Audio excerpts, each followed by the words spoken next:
Good evening and welcome everyone to the Missouri MUFON meeting, August 10th, 2023.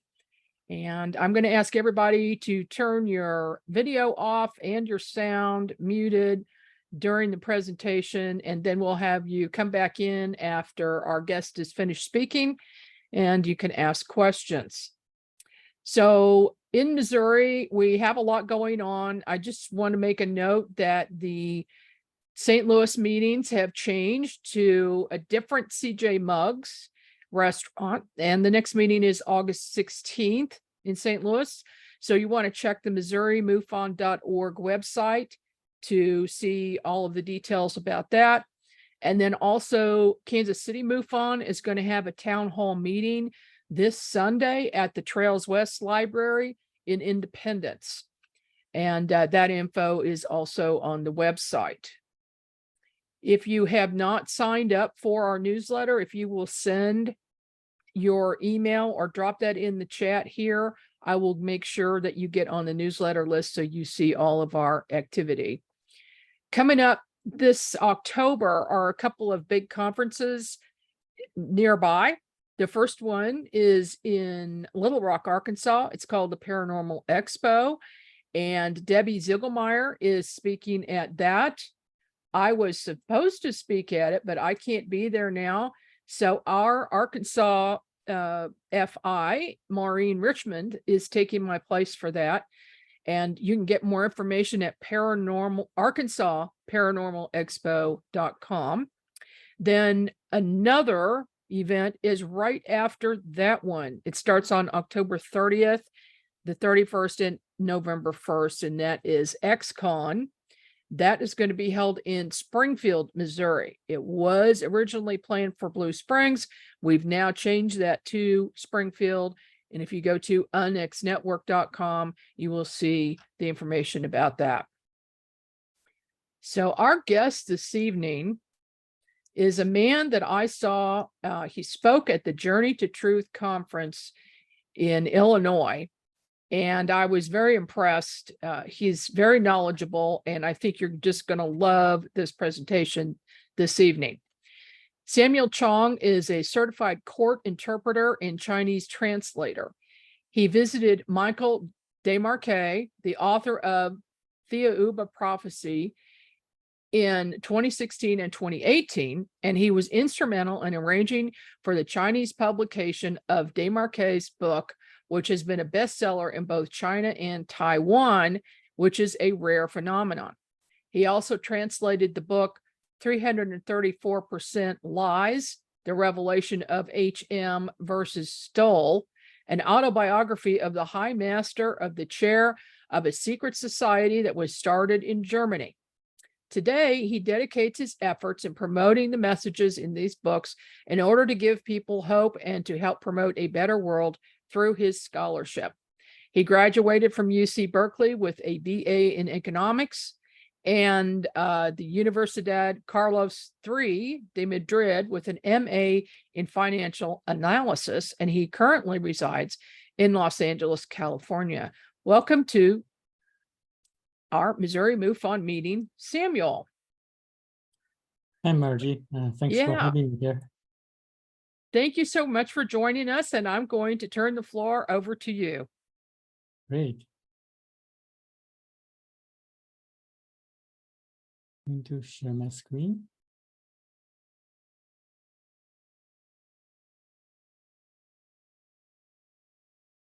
So today I'm going to be presenting this book that I read a few years ago. The title of the book is Thiaoouba Prophecy. It talks about the personal experiences of the author Michel Desmarquet, who had a close encounter with the extraterrestrials from Thiaoouba, also called the Golden Planet. And in the book, it unveils all the mysteries that I've been wondering about since childhood, such as who built the Great Pyramid of Egypt, what happens in the Bermuda Triangle, and what are ghosts? So this book unveils the mysteries that I've been wondering about, but also warns people that if we don't change the ways how we live right now, we are going to be heading towards catastrophe. So the ETs that Michel Desmarquet encountered are the ETs who have advanced civilization and advanced technologies. And we can see from here that it also tells us that there are at least 147 different ETs in our Milky Way galaxy. And I also know that most of you noticed that there have been congressional hearings regarding UAPs or UFOs, in which one of the witnesses, David Grush, he testified saying that he was involved in the recovering of the crashed spacecraft of the ETs. And in my mind, I think the US government indeed has been trying to reverse engineer the technologies. However, the ETs whose spacecraft crashed in the United States are not that advanced because their spacecrafts crashed. There are ETs whose spacecraft didn't crash and will not crash because of their far more advanced technologies. And indeed, as you can see from our presentation, also from the book Thiaoouba Prophecy, the Thiaoubans are one of the ETs who have been guiding us throughout history, throughout the ancient past. And they have been monitoring and guiding us so that we can really develop our spirituality. And in the book Thiaoouba Prophecy, it contains a lot of warnings to us. For example, it talks about the 4 dangers on earth, the real dangers on earth. Number 1 being money, number 2 being politicians, number 3 journalists and drugs, number 4 religions. And the book also tells us about who built the statues on Easter Island, and also the stories recorded in the Bible, what really happened. More importantly, the messages in the book have profound financial, sociological, diplomatic, and theological implications to mankind, humankind, and our future on Earth. So how did I get to know the book? I mean, in my mind, we should all learn from the best and know everything there is to know. So this is my motto in life. So for example, I learned about investments. So I wanted to learn from Warren Buffett, Ray Dalio, and also the investment masters. So I always want to learn from the best. And I also want to learn from the best of the best. For example, the ETs who have been able to visit us and to show us their knowledge and their technologies. And I think this book, Thiaoouba Prophecy, is about the encounters and the knowledge from the ETs, the best of the best. And the author is Michel Desmarquet. He was a farmer in Australia, a landscaper, and he didn't have a lot of education. In fact, he didn't have any college education. It happened back in 1987 in Cairns, Australia. That was sometime in June or July, and he was sleeping in the middle of the night, but suddenly he woke up at 12:30 midnight. He didn't know why, but he wrote a note to his wife saying that he will be gone for 10 days and there's absolutely no need to worry about him. And then he walked outside of his house to his backyard. He was lifted up to the middle of the air, and then he saw this beautiful 10-foot tall Nordic-looking ET who he felt to be very compassionate and loving. In fact, he didn't have any fear at that time, and he was told that they were going to have a journey and a trip together to their planet for 9 days and then come back. The way he was lifted up was that he saw that the environment changed suddenly, and he didn't hear the sound that he used to hear, like the sound of insects. He was told that everything changed because he was taken into a parallel universe in which the ET is used as a hiding place. And I found that to be very interesting because, Dr. Wilbur Allen, I don't know how many of you know him, he discovered that the UFOs or UAPs frequently appear and disappear in certain locations in space or in the sky. And also David Paulides, who is going to speak at the the MOFON conference, he found that there's a connection between UFOs and also the disappearances of different people that he documented in national parks in the US and Canada. And indeed, in this book, Thiaoouba Prophecy, it talks about how the ETs use the parallel universe as a hiding place so that people on Earth wouldn't be able to see them. And so they use the parallel universe as a portal or gateway to come in and go out of Earth. So the picture on the left is Michel Desmarquet, the author of the book. And the picture on the right is where he was living at that time in Vietnam. After he came back from Thiaoouba, the planet Thiaoouba, he had an emotional breakdown because he really didn't want to come back to Earth, because the planet Thiaoouba was just like a paradise to him. And he was wanting the Thiaoubans to take him away again so that he wouldn't have to bear with the sufferings on Earth. And also the fact that after he came back, no one believed him, made him depressed. So this is why someone suggested to him to go to Vietnam to change the environment and to feel better. This is what he did. And I found a book in 2014 when I was looking for books written by ET contactees, because I was thinking, if the ETs could come and visit us, they must know everything that happens on Earth and tell us all the mysteries of Earth. So I was in my subconscious mind, I was always looking for books written by ET contactees. So I found a book on Amazon.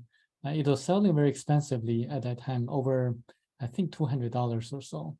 So I checked it out from a local library through their interlibrary loan services. And I was fascinated by the book because it really answered all my questions. But in the postscript of the book, it says there are more incredible things that the author, Michel Desmarquet, was not allowed to write about because we were far from understanding them. That got me extremely curious. I thought the book was extremely interesting and fascinating. And what's more interesting and fascinating that the author wasn't allowed to write about? And what's that we were far from understanding it? So I was determined to track him down and to ask him in person what he was told and what he didn't write in the book. Unfortunately, no one knew where he was living at that time when I searched on the internet. A few tourists accidentally bumped into him and was told about his stories. And there's one there was one website in which a photo on the right was shown of the bungalow that Michel Desmarquet was living at that time. So I printed that photo and I took it to my trip to Vietnam, to Phu Quoc Island. I knew he was living on that island, but I didn't know his exact address. So I took the chance and I showed the photo to the taxi driver after I landed there and asked the taxi driver to take me there. And after the second try, I was able to find him. And that's a coincidence, I think. And it happened by chance. So this is me and Michel Desmarquet in March 2016. That's the first time that I visited him. I did ask him a lot of questions, but he refused to tell me what he was told and what he couldn't write in the book. I was pretty disappointed at that time, but 2 days before I was about to depart, he showed me a contract that he signed with a Chinese publisher. he asked me to follow up with the publisher because he never heard back from them after getting $2,000 in the fees of his copyright, and I gladly took on the job because I was very eager to please him at that time, doing him a favor so that he could probably I was hoping that he could tell me the secret after I did him a favor. So it turned out that the Chinese publisher, even though paid him $2,000, decided not to have the book published because the content of the book was so controversial that they were so afraid of the Chinese censorship and the government. And they were hoping that after a few years, the environment would change and they would loosen the control of the censorship. But it never happened that way. The censorship in China became more stringent and strict. So they gave up the idea of having it published. So Michel de Marquet asked me to find a different publisher, either in China, in Taiwan, or Singapore, or Hong Kong. So I tried so many different publishers, and no one was willing to have it published. And actually, in fact, the book was not only sensitive to the Chinese readers, but also to the Western audience, because it talks about religion and Christianity from a different perspective. So the Catholic Church really, according to Michel de Marquet, didn't want to see the book read by a lot of people because it talks about the fact that people can really connect to God directly without going through an intermediary agency, bypassing the church or the organized religions. So it's something that the Catholic Church didn't want to see. So the book is really controversial from that perspective. So what do they look like? The ETs that Michel de Marquet saw, they were beautiful people, Nordic-looking, 10 foot tall, and beautiful, and they can perform all the miracles performed by Jesus Christ. They look forever young, always in their 30s, because they can forever regenerate their body tissues and cells and organs. They're always very happy, always like receiving good news every second. They're highly spiritual and extremely compassionate with love. And the planet Thiaoouba is called the Golden Planet for a reason, because as Michel de Marquet was approaching the planet with the Thiaoubans on their spacecraft, he saw a golden mist surrounding the planet, very beautiful, very bright, very vibrant. And after he landed on the planet, he saw vibrant colors, so colorful and so kind of energy, like with a lot of energy, that he had to wear facial masks, like sunglasses, to filter out the lights and the colors. Otherwise, he would have been drunken by the colors. So this is what he saw. And the principal message in the book, Thiaoouba Prophecy, is related to the purpose of life, is that our principal obligation is, through our free will, we'll have our free will to develop our spirituality. That is, humankind exists physically for the sole purposes of developing spiritually. So, so talking about spiritual development, I think I know a lot of Chinese people in China are interested in accumulating material wealth. But according to the studies of people who have near-death experiences, they never, when they come back from such experiences, they never regret what reinvestment they didn't make in order to earn more money. What they regret is that they should have been more loving, more compassionate to their relatives or family members or to others. So it's not about the material wealth that they missed. It's about how they should have be more spiritual and loving to others. So another message in the book is about reincarnation. Indeed, reincarnation has been proven by a lot of scientists and doctors, like Dr. Michael Newton, Dr. Brian Weiss, and Dr. Ian Stevenson. And also, I guess you probably all believe in reincarnation. And for those who still don't believe in it, they can also search on the families of the 9/11 terrorist attacks victims. And because their children sometimes remember what happened on that day, being firefighters who died. And then they remember all the details of the incident. And it couldn't be made up by their children. And so what most people don't know is that we may reincarnate on a planet of a different category. According to Thiaoouba Prophecy, the universe has a total of 9 different categories of planets. We are living on category 1 planet, Earth, and the Thiaoubans live on category 9 planet, Thiaoouba. And we are just like elementary school students learning the basics. As we evolve spiritually, we may move up the ladder and advance on different category of planet. And the higher the category of planet, the better that we have physical kind of manifestations, and also we have more psychic powers. Some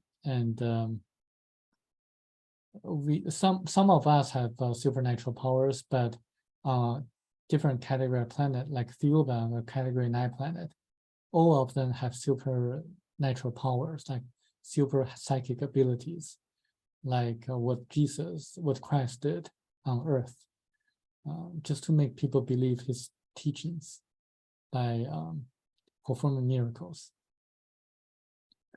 The book also unveils who built the Great Pyramid. The Great Pyramid of Egypt was actually built by a person from Atlantis called Thoth, about 17,000 years ago, using anti-gravitational technologies and ultrasonic vibratory systems. He built it in 9 years. So this is according to the book Thiaoouba Prophecy. The reason I find this book to be credible because it's reasonable and makes sense. If another book claiming to receive information from the ETs says that the Pyramid of Egypt was built in a 40-year period by 200,000 slaves in Egypt, that wouldn't have made a lot of sense to me, because it just couldn't have happened that way. Even with modern technologies, we wouldn't have been able to duplicate the pyramid in Egypt. And according to the book Thiaoouba Prophecy, the Great Pyramid of Egypt was built as a tool to capture cosmic rays, forces, and energies, as well as terrestrial energies. It was used as communication center that enabled the telepathic communications with other planets and other worlds in the universe. And it was used correctly by the pharaohs in Egypt. It was never meant to be a tomb for the pharaohs. And a lot of modern scientists have written books on how the pyramid was actually an energy center and was never meant to be a tomb, because they couldn't find a tomb inside of the pyramid. Additionally, the pyramid was actually used as a tool to make rains by the use of metal silver alloyed plates. What happens is that they concentrate energies through the top of the Great Pyramid, projecting the energies into the sky so that the clouds would form and the rain would fall. University of Reading in the UK had an experiment in which they projected what they would call the orgone energy into the sky, so to ionize the clouds and to make rain. I find that to be interesting because it corroborates what the book says, what Thiaoouba Prophecy says, the use of the Great Pyramid. Now, speaking of the Bermuda Triangle, it says that the Bermuda Triangle is just one of the places on Earth in which it is a portal or warp to a parallel universe. The map shows the studies done by David Paulides, in which he documented the clustered areas in which people frequently vanish in the US, in national parks in the US. And Michel Desmarquet actually witnessed and saw what it is like inside of a parallel universe. And when Michel asked them about the parallel universe, the ET called Tao told him of a special case, a very interesting case that happened in the late 1800s in the US, in which a child, like a teenager, vanished when he was trying to get water from a well in his backyard. It was snowing that day, and his parents would have been very easy to find him just by following his footsteps. But his footsteps stopped in the middle of nowhere, in the middle of his backyard. And they heard the sounds or the voices of their child, their teenager child. And then they hear the sound kind of getting farther and farther away and sometimes closer, kind of like a pendulum swinging around in the middle of the air. And then the sound became smaller and smaller, and until they couldn't hear the sound anymore.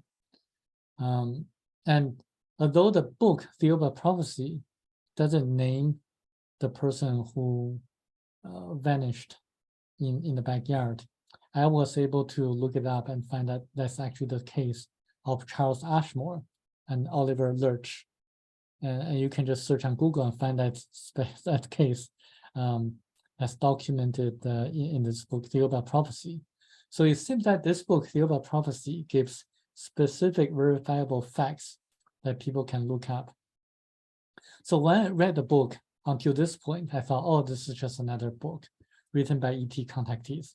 Nothing special about it, even though the stories are interesting, but there are more surprises in the book coming out. It talks about aura of the human energy field. So I come from a Chinese family, and my parents are Chinese doctors. In the ancient Chinese medical or classical texts, they talk about the energy color. So before a Chinese doctor sees a patient or actually prescribes Chinese medicinal herbs to a patient, they actually look at the patient, look at what they would call the energy color. What happens is that in the ancient past, a lot of the Chinese doctors in the past could see the colors of the human energy field, and they were able to tell what's wrong with their patients. And they would use herbs which contain different vibrations and then to boil the herbs in water so that the water could become like a carrier of the vibrational frequencies of different herbs. And after the patient drink them, the vibrations of the liquid, the herbal liquid, would kind of harmonize or maybe just to energize the human energy field and to make the field healthier. So this is what they did. And also in the Chinese ancient medicinal treatments, they used acupuncture. What happened was that the people in the past, a lot of the Chinese doctors in the past, they could see the blockages of the meridians and the energy fields of different people. And they would use the needles, whether it's made of metal or made of bones, to remove the blockages so that the patients would feel much better afterwards. So this is the whole purpose of acupuncture in the classical Chinese medicine. But then what happened was that people lost the abilities to see the energy field or the colors or the blockages in their energy fields. So that's why they developed this kind of acupuncture system, the meridians and the acupressure points, and according to the different symptoms, they would insert the needles into certain points and the meridians to make people feel better. But actually, if people can see auras, can see the blockages in the physical body, they could actually just use needles to remove the blockages, and so that they wouldn't have to follow the meridian system at all. There are people who can see auras nowadays, like the people that I know, and I think Margie K probably can do that too. And there's also a famous Australian aura seer called Judith Collins. She wrote a book called The Human Aura, and I suggest people to check it out. And she is also a real deal. Also, Barbara Brennan, a former NASA scientist, she wrote a series of books called The Hands of Light. She was able to see the colors of auras as well, and use logic and kind of scientific way to interpret the different auras and the human energy fields. Auras can foretell physical illness, as I mentioned before, because as indicated by so many people, like Barbara Brennan, she saw one of her friends having like grayish color in her friend's liver area, and a few months later, her friend was diagnosed of liver cancer. So I asked Judith Collins, what affects the human aura? And she says, the human energy fields are affected by the mind, certain sounds, alcohol, cigarettes, and hallucinogenic drugs. And so I know a lot of people in the spiritual field, and they want to try out have a certain hallucinogenic drugs and to feel more spiritual. But actually, according to this book, Thiaoouba Prophecy, and according to some of the aura readers, hallucinogenic drugs actually affect the auras negatively. And I would suggest people to read the book Thiaoouba Prophecy to learn more about it, because it explains why that's the case at length. So after I read the human aura part in the book Thiaoouba Prophecy, I thought, oh, this is just another book. It is really nothing special. A lot of people know about the auras, and the farmer in Australia, he probably would have known that. And I didn't pay much attention. That didn't really shock me. And I also read, what really surprised me is time machine. This is one of the things mentioned in the book Thiaoouba Prophecy. According to Michel Demarquet, we do have a special record of everything that happens on Earth, because when a planet is formed, there's a psychosphere, or what he would call vibratory cocoon, that turns at a speed 7 times that of light, that records everything that happens on Earth. This is why some people say that they can access the Akashic record, and I think this actually matches the description here. Michel Demarquet was actually taken back in time, and he actually saw what happened about 14,500 years ago, when the continent of Lemuria sunk into the ocean. And yes, there are ancient civilizations such as Lemuria and Atlantis, and Michel Demarquet was taken back in time in his astral body and saw what happened back in time. What he saw was kind of like a holographic film or projection, in which he was able to feel and experience what happened back then, but he couldn't change the past because it was a holographic presentation.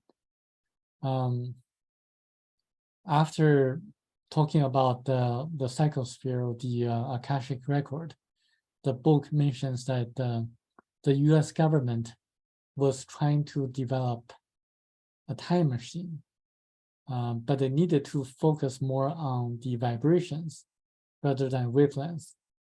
So some people know about the Philadelphia experiment that happened in the 1940s or 50s or so, in which they were trying to project certain wavelengths of energy into the ships so that the ships would not be detected by the radars at that time.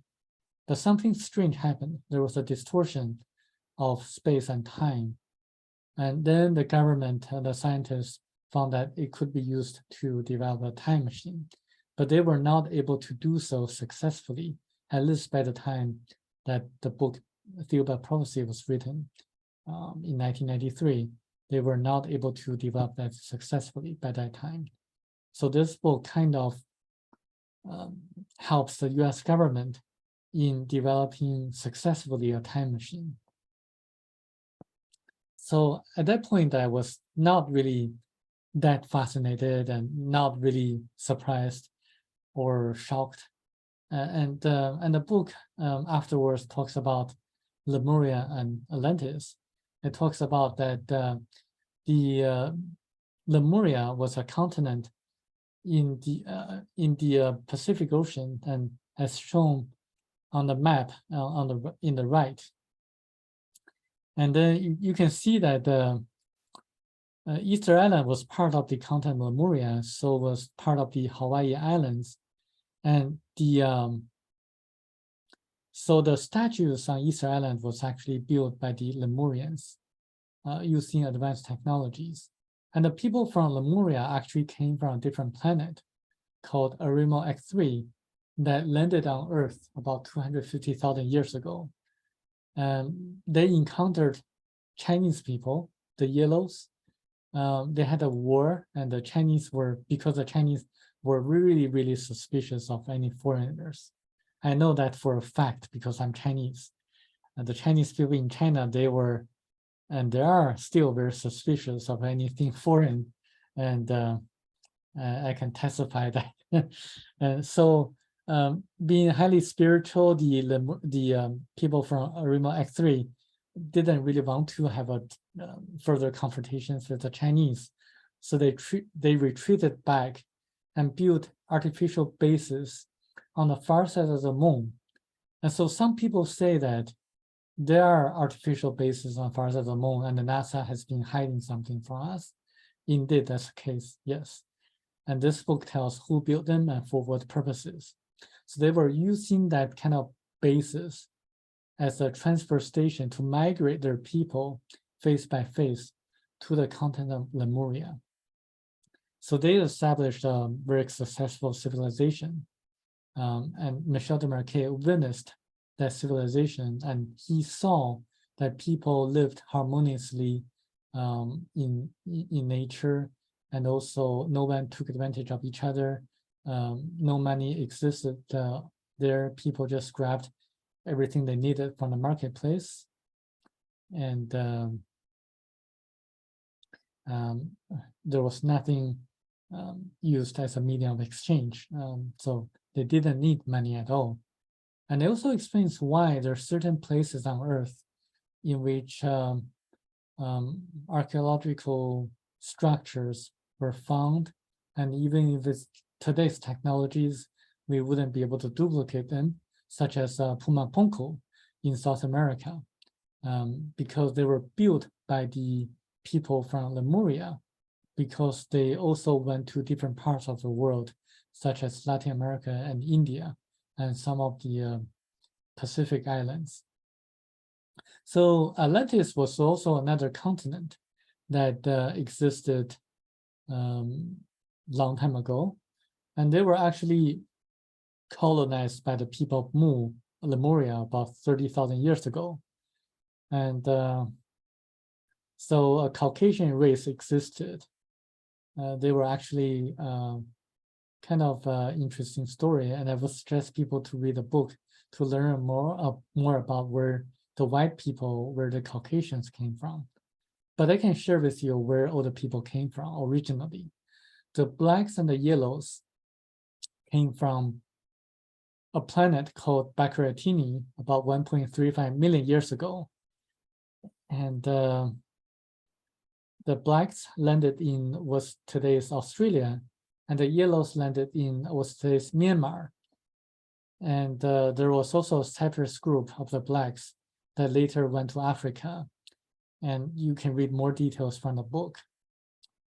And the Caucasians came afterwards, and after the Lemurians, the ancestors of the Polynesians came about 250,000 years ago.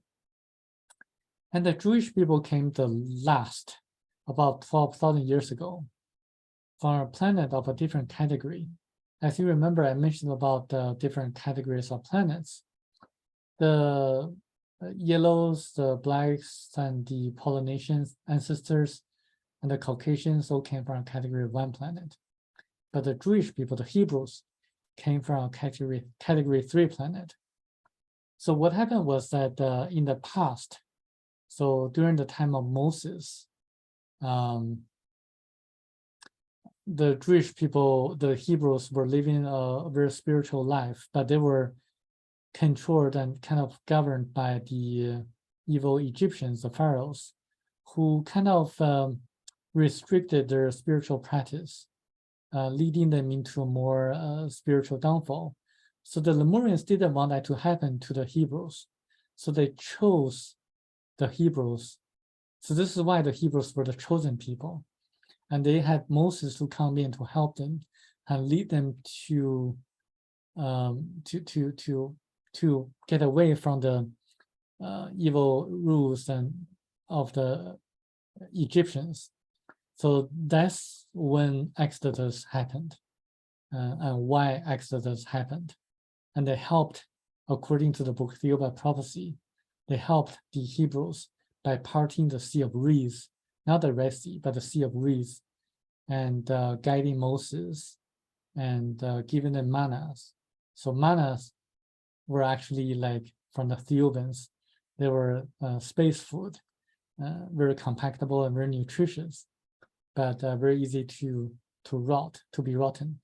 And so this is the story of Exodus as told by the book Thiaoouba Prophecy. So people who are interested might want to check out the book.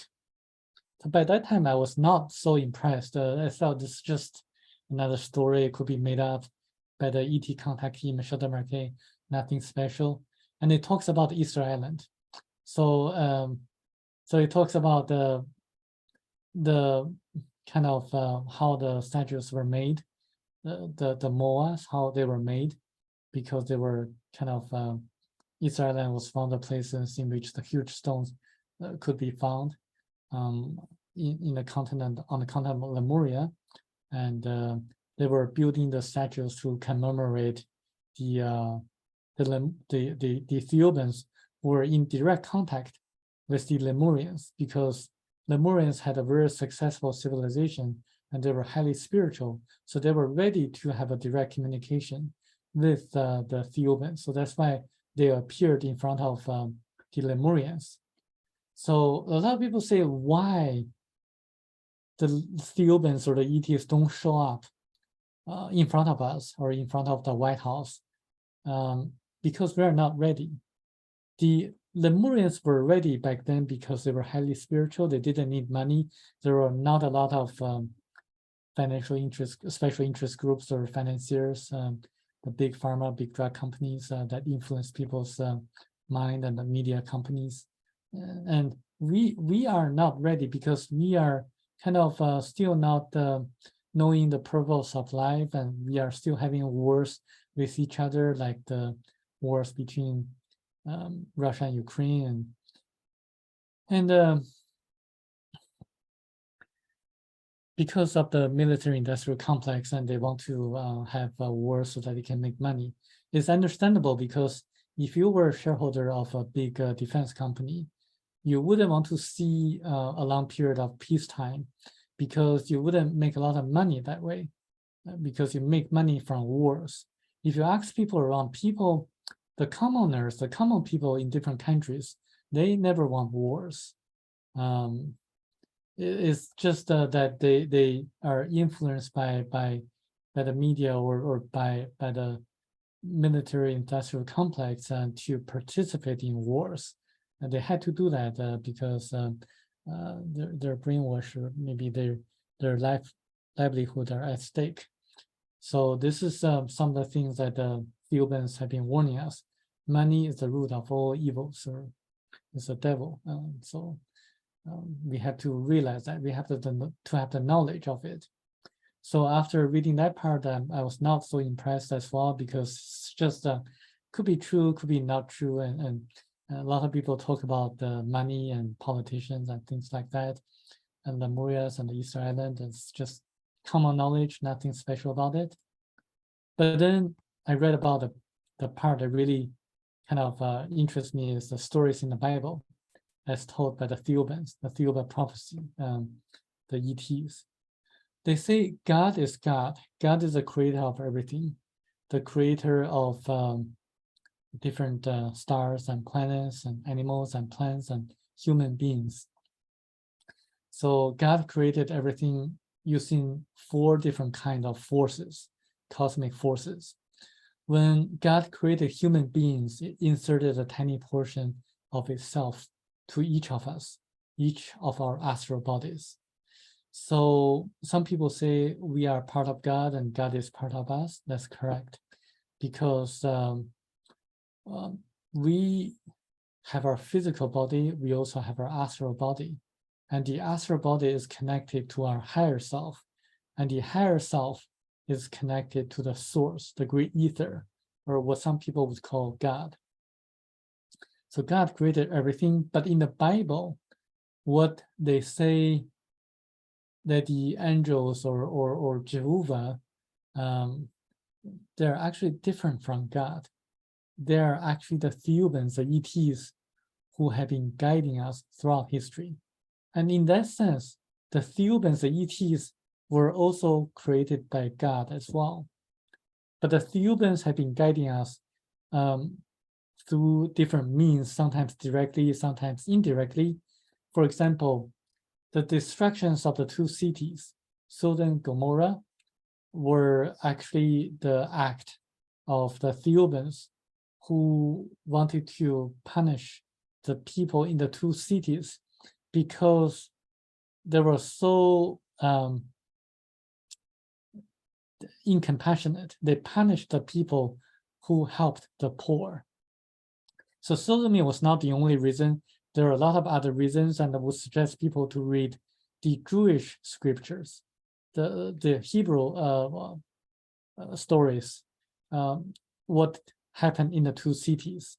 So they were doing terrible things, and they couldn't find a single compassionate person in the 2 cities. So when you have cancer cells, malignant tumors, and do you want them to spread in your body, or do you want to have a surgery to take them out? So this is what the Thiaoubans did. They took them out. And so they sent Moses to us and to lead the Hebrews out of Egypt. And explains why the Hebrews were the chosen people. And they say that the Bibles were intentionally distorted during the councils of Nicaea, Constantinople, Ephesus, and the Chalcedon. And those are the 4 council meetings in which the ancient scriptures of the Bible were intentionally distorted. And the Bible used a lot of parables to explain the basic principles of the meanings of life, and also the teachings of Christ. They had to use parables because people at that time wouldn't be able to understand the knowledge, things like the higher self and things like that. It's just like if we go back in time and to explain the savages, the ancient people, the dangers of the atomic bombs, the ancient people wouldn't understand anything, because we had to explain in a different way, saying that there will be a huge fire or a very, very large explosion and things like that, in order for them to understand. So the New Testaments of the Bible, especially the 4 Gospels, used the same way to show people how to follow the teachings of Christ. And this book, Thiaoouba Prophecy, in a way, kind of asks people to follow the teachings of Christ, but also on the other hand, want people to know that organized religions are different, and religions are really a curse on earth because they're distorted by the clergy. Here, I was not that impressed when I first read the book, because those are just stories, and it could be true, could be kind of made up, could be a science fiction story, and could be like what the author's imagination, and nothing special about it, because a lot of people talk about the church councils distorting the original meanings of the Bible. So I was still skeptical until I read this part. But what really kind of shocked me and made me convinced about the validities of the author's personal experiences and claims is this part about Jesus and Christ. According to this book, Jesus and Christ are two different beings. So when I was reading the Bible, coming from a Chinese family, a Chinese background, I was brainwashed by the Chinese media and the environment, because they didn't believe in Christ, they didn't believe in God, they believe in Darwinism, evolution. After I came to the US, I went to the church just for social reasons, just to expand my business network. I didn't believe anything that the pastors or priests said about the Bible or the teachings of Christ. I thought Jesus, it's just probably like a fictional character that people made up just to show people the way to live, the right way to live, a nice person. But the miracles he performed, too good to be true, too miraculous to be true. And then in my mind, I had a question. It seems that the young Jesus never performed miracles. And there's no record in the Bible that says anything about the young Jesus performing any miracles. It's just suddenly, out of a sudden, that he was able to preach and perform miracles. It's just very strange. Don't you think so? I mean, it's just doesn't make sense, doesn't connect. To me, it didn't connect at all. And then it shocked me that there's a tomb of Jesus in Shingo Village, Japan. I looked it up immediately on the internet, on Google. Yes, indeed, there's a tomb of Jesus Christ in Shingo Village, Japan. It's reported by National Geographic, and there are videos on YouTube. There are kind of stories about that and how the Japanese people explained how it came about. And also, I'm a Chinese translator and a linguist. When I read the Bible, I found the Christ to be very, very disrespectful of his mother, because he called his mother woman in front of everyone, in a group of people, when he began preaching. I thought, how you mean you are teaching so many different nice things, and you call your mother woman?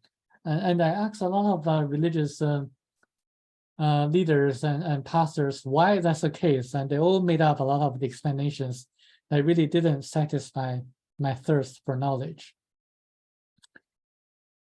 So this book, Thiaoouba Prophecy, explains why. Because when Christ called his mother woman, that's after he began his journey to preach to the people, to the Hebrews, and he wasn't really the young Jesus that was born out of Virgin Mary, because the Jesus who was born out of Virgin Mary was actually someone who was born from the embryo implanted by the Thiaoubans. If you read the New Testaments of the Bible, you're going to see that there's a mentioning of the Star of Bethlehem. If we today see something like that, we would say, oh, it's a UAP or UFO in the sky.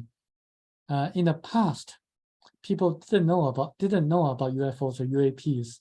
They just used the Star of Bethlehem to describe what they saw in the sky. So that really happened. They guided Mary and Joseph and to a safe place when King Herod decided to kill a lot of the babies, newborn babies. And indeed, this book is so specific. Thiaoouba Prophecy is so specific. It talks about that the King Herod killed 2,606 babies. And I think it's pretty interesting because some other people say that Jesus later went to India. And yes, indeed, Jesus went to India and died in Japan. So there's a tomb of Jesus in Japan. That young Jesus was not able to perform miracles because when the astral body goes into the embryo, the astral body has to pass through what the ancient Nagas would call the river of oblivion, forgetting all the things that happened in the past lives and forgetting all the means to perform miracles, the knowledge to perform miracles. So that young Jesus who went to India and died in Japan didn't know how to perform miracles.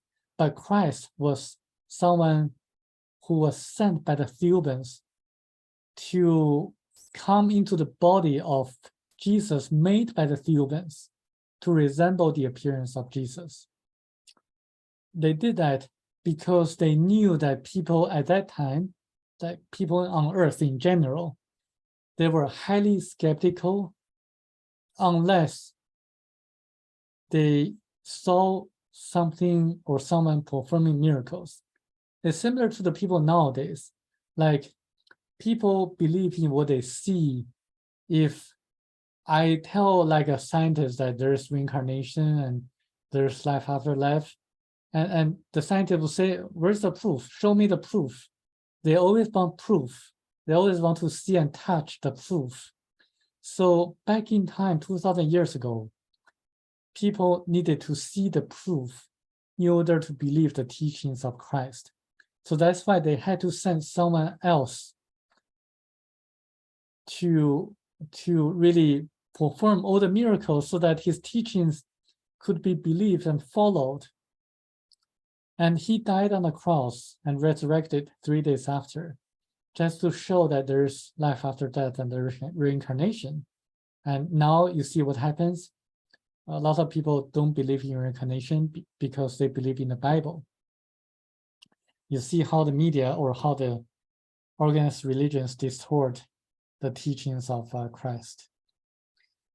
And, coming from a Chinese family and being able to read Chinese, I have an advantage of being able to look up the classical Chinese texts. I was able to pinpoint the exact date of the birth of Jesus. Because in the ancient astronomical records of China, it says there was a comet that lasted 70 days, right when like Jesus was born. So that date was March 9th, 5 BC. So if you look up the internet, you're going to see that people kind of derive that the approximate year when Jesus was born was between like 2 BC to 5 BC or so, or 7 BC or so. It was 5 BC on March 9th, according to the Chinese records. And, there's a very famous, used to be a well-known astronomer called Gian Di Paolo in Los Angeles, and he was making a lot of videos on YouTube and kind of giving a lot of readings to different people. And one day he received a very mysterious phone call asking him to draw a chart of a date and time, March 28th, AD 28 at 5:40 a.m. The birthplace is Bethlehem, Israel. So he drew the chart, the birth chart. And it turned out that the birth chart resembled someone who is so perfect that the person is both spiritual and practical. It's just like a perfect human being. And he says that he looked up a lot of the other birth charts of supposedly the birth charts of Jesus. and it really didn't, it really doesn't, they really don't resemble someone extraordinary or someone who seemed to be like who seemed to be like kind of a spiritual leader. and he was so shocked that he asked him, the caller on the phone, where did you get a record, get a date? And the phone call, the other person on the phone call says the Vatican records. And then he hung up and never to be found again. And that phone number was actually blocked. And that person, the voice of that person sounded robotic. So it seems like it's distorted purposely and artificially by a program. So the Vatican has a lot of records that we don't know about.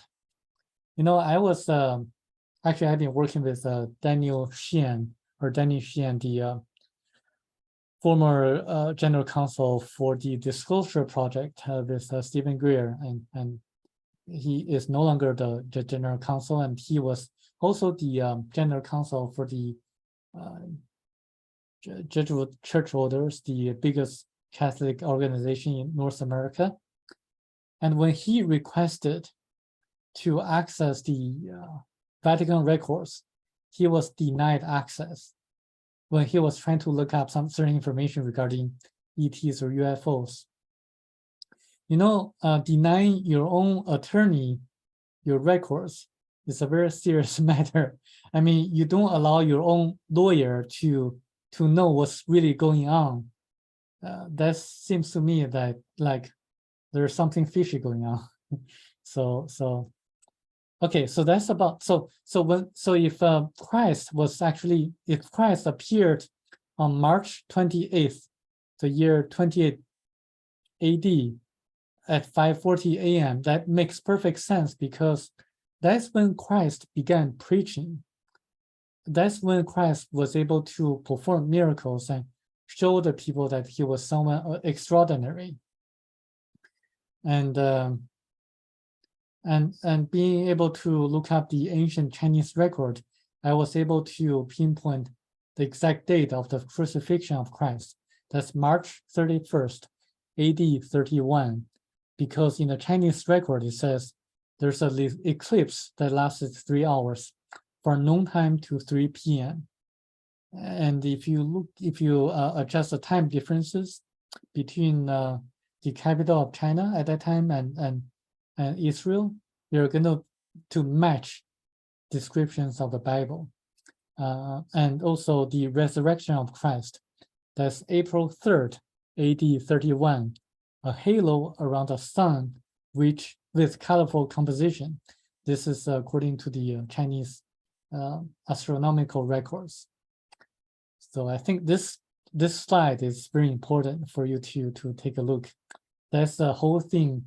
That's the thing that convinced me and really shocked me that about what happened in the past, and convinced me that the author Michel de Marquet really did have an encounter with the ETs with advanced knowledge. And so they have been helping us throughout history, intervening us, but a lot of people say why they don't just resolve all the issues we have here on Earth. Why don't they stop the wars? Because God helps those who help themselves. You know, there's I'll give you two analogies. One is that if my son wants to learn mathematical problems, being smart as I am, I wouldn't just give him the answers directly. I would explain him the principles and the ways to solve that problem so that he can figure out on his own, because that's a way to learn. And similarly, we are on a journey to learn spiritual lessons. And if the ETs just resolve all the issues we have here on Earth, we wouldn't have the environment or the opportunities to learn on our own. So they're forbidden to serve the meal on a plate. And I'll give you a different analogy. Danny Xian, he once mentioned about a biologist who found a rare species of butterfly in Mexico, trying to come out of a cocoon. And being a very kind-hearted and compassionate biologist, he kind of split the cocoon so that the butterfly came out. The butterfly did come out, but there's just one thing. It couldn't fly because it had to go through the struggling process on its own so that it could fly later. So similarly, we human beings on Earth have to go through this process, the struggling process ourselves, in order to survive on this planet for the long term. But they did intervene in the past. The ETs did help us in the past, sometimes directly, sometimes indirectly. One occasion was back in time, when people mentioned that or wonder about why the Book of Enoch was never included in the Bible. It was never canonized by the Bible, by the councils. Michel Desmarquet, the author of the book Thiaoouba Prophecy, he after he came back, he read the Book of Enoch because someone recommended him to read it. He was so surprised at the similarities of the descriptions of Enoch to what he personally experienced. He believed that Enoch was actually taken by the same group of ETs to their planet.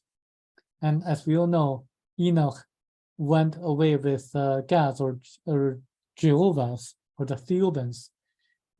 Jehovah's, Thiaoouba, Jehovah, they sound very similar. And there's a connection over there. And never came back. Enoch never came back.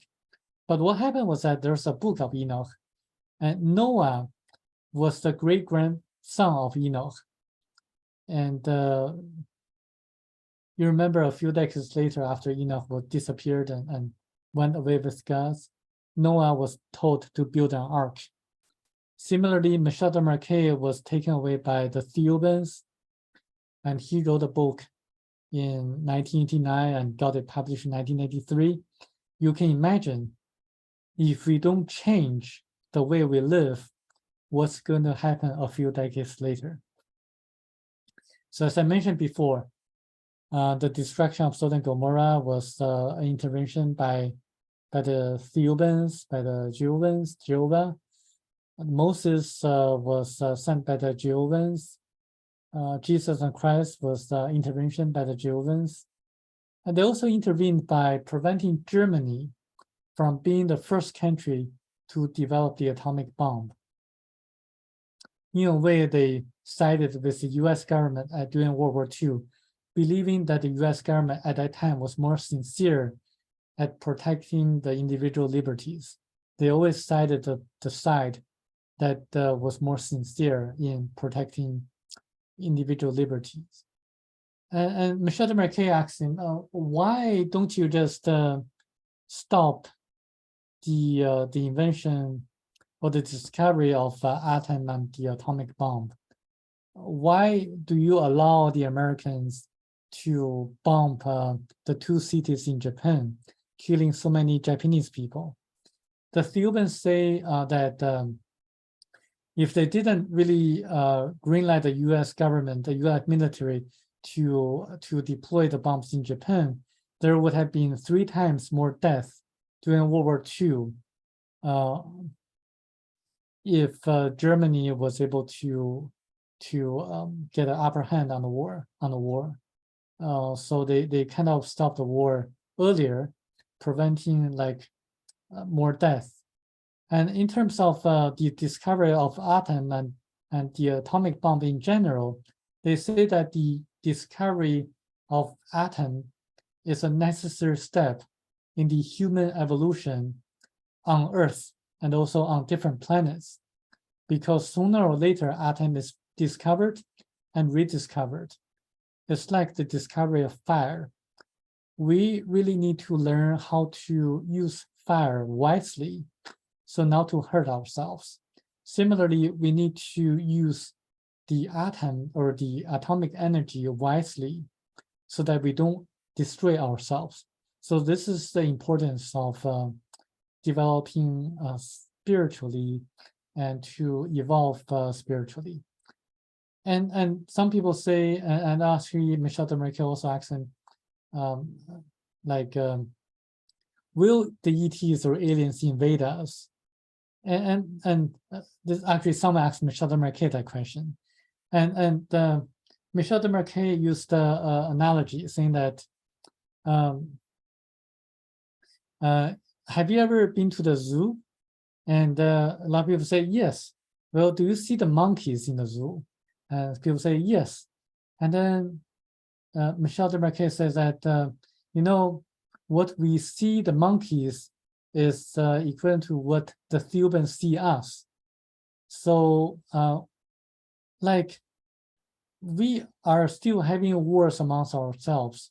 They wouldn't really want to kind of appear with us or to invade us, because we had to get our things in order, and they are helping us to grow spiritually, so that we can learn how to evolve. And would you really want to grab the bananas or want to fight for the bananas from the monkeys? You wouldn't, because you can grow bananas on your own. You can have your bananas in plantations, and you would be able to have everything on your own. You wouldn't need to really fight among the monkeys to get more resources, or whether it's plant resources or mineral resources, because the ETs can really invent or to manifest or materialize everything they need. They wouldn't need to get anything from Earth, from us. A lot of people say, why don't they just enslave us as labor? I mean, if they're able to build a Great Pyramid and to really even guide the people who build the Great Pyramid on Earth, you can imagine how far advanced technologies that they have. Do you really think that they would need to enslave us to benefit them? Do you really think that a professor would need knowledge from elementary school students in order for them to benefit themselves? It just doesn't make sense for the people who claim that the ETs would invade us. And if you think about that, it's just it doesn't make a lot of sense. And the Thiaoubans and the ETs, different kind of ETs, kind of see Earth as a planet of sorrows, because we just don't know how to live harmoniously amongst ourselves. And this is why we have been prevented from going to the moon again. We did land on the moon before, 50 years ago, but have you ever thought that why we never went back to the moon and never had another opportunity to put a flag on the moon and to even though the cost is much lower nowadays and the technologies are far more advanced? Because something happened when we landed on the moon, because we were worn out from the moon. Would you want to invite the gorillas who have been fighting against each other to your beautiful mansion and to make a mess? You wouldn't. Similarly, they think that if we are allowed to explore the solar system or a Milky Way galaxy or the universe, we would pollute everything and make a mess of everything. So they wouldn't allow us to do that until we can sort things out on Earth. So this is a very interesting point. So the book also explains a lot of the technologies, such as the use of colors. And this is so interesting, because after I was so shocked at the Jesus and Christ analogy, the history, the story, I went back to the book and found that whether there were a lot of specific verifiable evidence or facts that they can prove and to convince people, because I know people on Earth, like a lot of scientists, they want to see proof. So I read into the book, and so after Michel de Mercure was taken into their spacecraft, they disinfected him using yellow light and blue light. So if you do a little bit of a digging, you're going to find a research study paper by Harvard Medical School that shows that certain wavelengths of blue light have antibacterial, antiviral effects. And then just a few years ago, another research study also shows that yellow light has antibacterial effects. So actually, color therapy was really popular in the 1920s until the discovery of antibiotics. You know, if I were like a shareholder of a major pharmaceutical company, I wouldn't really want to promote color therapy because, you know, they're so expensive and so effective that they're going to, I mean, antibiotics are no way in competition with to the color therapy or different colors of lights. And also the LED lights are so expensive that anyone can just buy them on Amazon. And if everyone has this kind of knowledge, then people wouldn't need to spend hundreds of thousands of dollars on different treatments. And big pharmaceutical companies would lose a lot of money and wouldn't be able to survive anymore. So if I were a shareholder of a pharmaceutical company, I wouldn't really want to see cheap, safe, and effective means to be known by a lot of people. But this book specifically wants you to look into the therapeutic effects of different colors. It also talks, and there's a book, Let There Be Light, by Darius Disha, and I would suggest people to check this book out as well. Just $20 or so, you're going to have a lot of knowledge. But the most important book is Thiaoouba Prophecy that connects all the dots together. It also talks about anti-gravity, ultrasonic vibratory systems. Anti-gravity is just one thing that if you can just use a vibration that can neutralize gravity, then you can just kind of become weightless, and you can also use a different kind of energy to move around. So it's a very effective means to travel around. So ultrasonic vibratory systems, laying on of hands. So a lot of healers, I know, like Marty knows a lot of, and also know a lot of healers as well. They can use energy to heal different people. So what they do is that they use their body as a conduit, or I'll say like a carrier, so that the energy from the higher self can pass on to the person to be healed. So what they do is that they kind of use their energy or concentration so that the higher self, or the electrons of the higher self, the energies of the higher self are at play to heal the person to be healed. And also the splitting and joining of water molecules are mentioned in the book, because on the planet Thiaoouba, they have a faucet that joins hydrogen and oxygen atoms together to make water. So this is how they get water. They don't need pipes or anything like. So they don't need any plumbers at all. And so this is why Michel Desmarquet really didn't want to come back. And after he came back, he had to come back to write a book.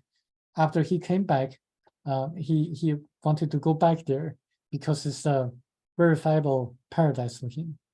So similarly, we on Earth can use a specific vibrational frequency to split water, as Stanley Meyer did in the 70s through his invention of a car that ran on water. Antimatter guns, one take is that Elon Musk probably would like to know this, because when you travel in space at a super fast speed, even a minuscule small, like space dust or asteroid, would destroy the spacecraft. So what the Thiaoubans did, that they had antimatter guns around their spacecraft so that the space dust or small asteroids will be destroyed by the antimatter guns. So I mentioned about the tomb of a specific verifiable fact, the tomb of Jesus Shingle Village. People can look it up. Germany and developed the atomic bomb. Actually, back in World War II, Germany was far more advanced in developing the atomic bomb than the US government, than the Manhattan Project. If you look up a scientist called Heisenberg, you're going to see what happened. He was much earlier and much more knowledgeable, but he made a stupid mistake for mysterious reasons that he wrote a report that was sent to Hitler, so that Hitler believed that it would be impossible for Germany at that time to have so much like resources to make the bomb. That resulted in him giving up the plan to make the atomic bomb. Look it up, Heisenberg, Dr. Heisenberg.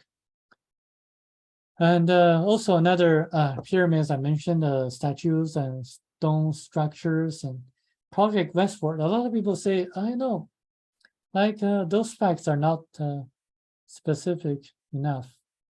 And there's one thing is about Project Westward. And they say that they collected, the ETs, Theoubans, collected hundreds of millions of needles in space sent by the US government.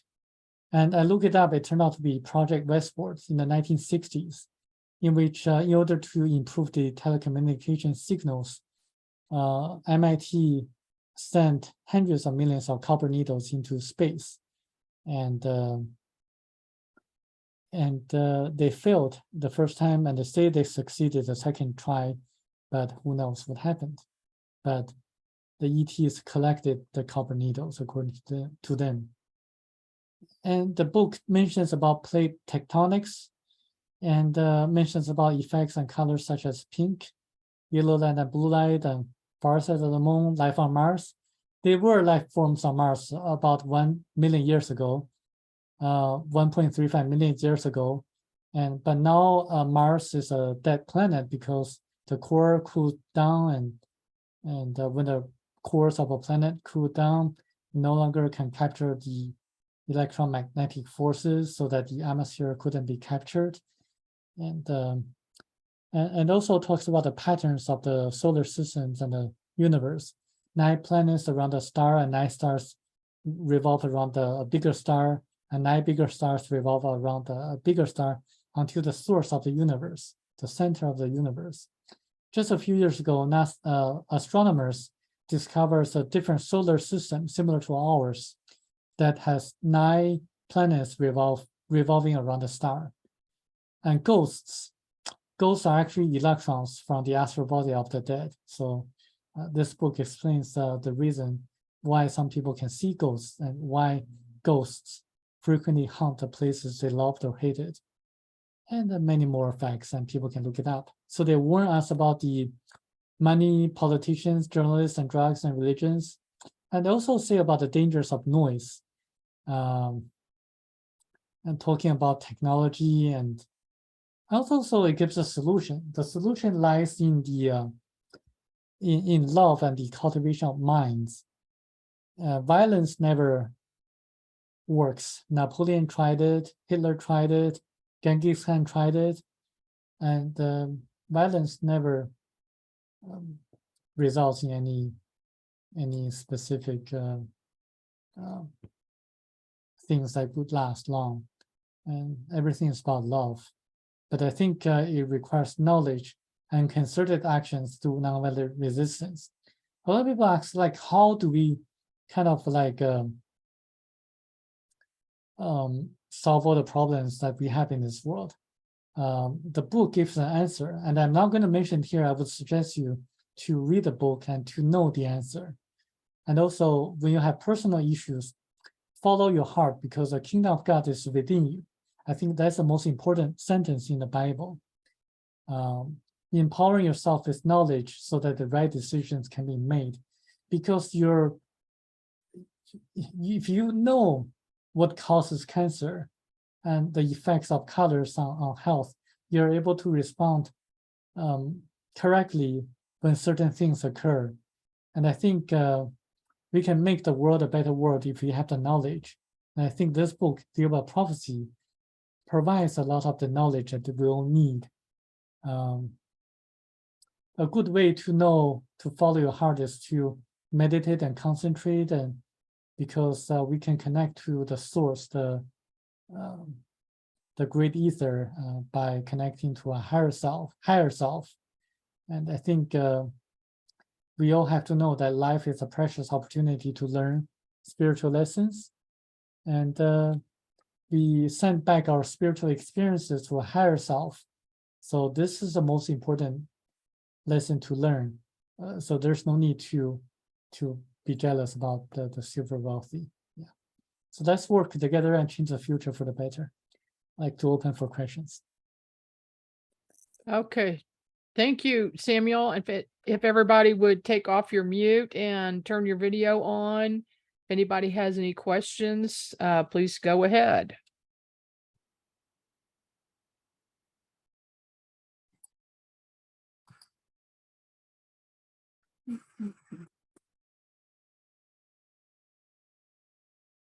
Pat, did you have anything? I sent one in and I forgot how I said it. I think it was basically like when you said that the average man, we don't want war. It's the big guys that have the money and the power who want the wars, but we suffer from the wars.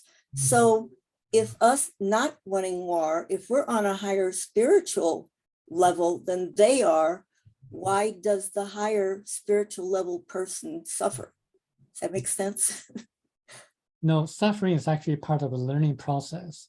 We suffer because that creates opportunity to respond to the challenges, to the sufferings that we all face. So it's actually part of the life journey, part of the karma that we had in our past lives. So it's a learning lesson for us, learning environment.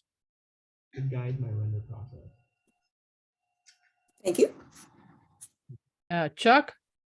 Yeah, the only thing, my mind kept always drifting back to the Celestine prophecies throughout this whole talk for some reason.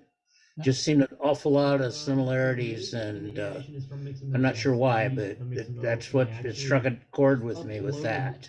My model to Mixamo, and I kind of like, I read the Celestine prophecies, and what struck me is that this book, Thiaoouba Prophecy, contains a lot of specific verifiable facts that kind of resonate to me, because I work with a lot of doctors and lawyers. I need specific verifiable facts in order to be convinced, and I think those are necessary to convince people who want to see the evidence, who want to see like things that they can relate to, the things that they can track and to visit and to verify. So I think this book is catered to those group of people. Okay, thank you. Close to final versions, and he said, Tracy, did you have something? what I'm feeling is that I just want to say I really, really enjoyed that whole presentation. I knew pieces and parts of a lot of different things on some of the slides, but the way that you put it together just kind of, you melded it all to fill in the gaps that I was missing. So I can't wait to get the book. And I know a lot of friends of mine that I would really like to say you need to read this too. So I'm studying a lot about like EE systems and other things about frequencies and things of healing nature. So I know that there's a lot of things that are knowledge that's out there and it's starting to come into the light, so to say. I'm very excited about it. I'm very excited to be living at this time right now and all of the things that are coming out. So thank you. I really enjoyed that. Available on Amazon Kindle. Yes, it's on Sure. Amazon and on Kindle. On Kindle, okay. And isn't it also on audiobooks? Yes, it's also on audiobooks too. Okay, so if you don't want to read, you can listen. Well, I like that too. I done- like I've so. never listened to a book. Lois, did you have something? Yes, we were kind of late joining in and had difficulty with the audio coming through. I took several pages of notes, but I didn't get the book that he's referencing to, so I know what to order. Okay, So Samuel? what? The name of the book is Thiaoouba Prophecy, and I'll type it on the chat. And actually reading this book is actually the best investment that I ever made in my entire life, because it connects everything together. And it's Okay. really, yes, Thiaoouba Prophecy is the name of the book. yes. And are you the person that wrote it, sir? No, I'm the, no, I met the author. The author passed away about a few years ago. I met the author twice and learned about the things that he knew but didn't write in the book. So who when I'm looking for this on Amazon, who do I know? Who's the author? Who's the composer? Michel de Marquet, I wrote Oh, that's the, Michel Marquez. Okay, got it. Yeah, Okay, Michel I got it. Okay, thank you. Thank you so much. thank you. Okay, anybody else, any questions? So I have a question. Is that okay if I just jump in? Sure. So you were able to talk to him and he did talk to you about the things that were in the book? Right, yes, I was able to do that, yes. Oh, that had to be very exciting. You know, curiosity kills a cat. You know, I'm the cat. And that's amazing that you were able to go there to find his house. And that's, yeah, that's Yeah, very amazing. It's great. That's very resourceful of you to do all that. yes, thank you. And knowing that one thing that he didn't write in the book gives me a lot of responsibility and kind of like a burden on my shoulder, that I have to get the words out and to wake as many people up as possible, because it relates to the future. I mean, the future of humankind, not just the people in the US or Canada, is people in Africa, people in Asia, people in all the continents in the world. Was that on your slide that you had about the future? Is that Well, what he told you? Well, the future is changeable. The future depends on our actions. The past is fixed. So this is why sometimes when people cannot predict certain things in the future, they can predict like the proximate events that's going to likely happen in the future. But we can change the future. We can navigate around the obstacles that we have in the future. So we can prevent the catastrophes from happening if we just do that collectively. Just like ants walking on the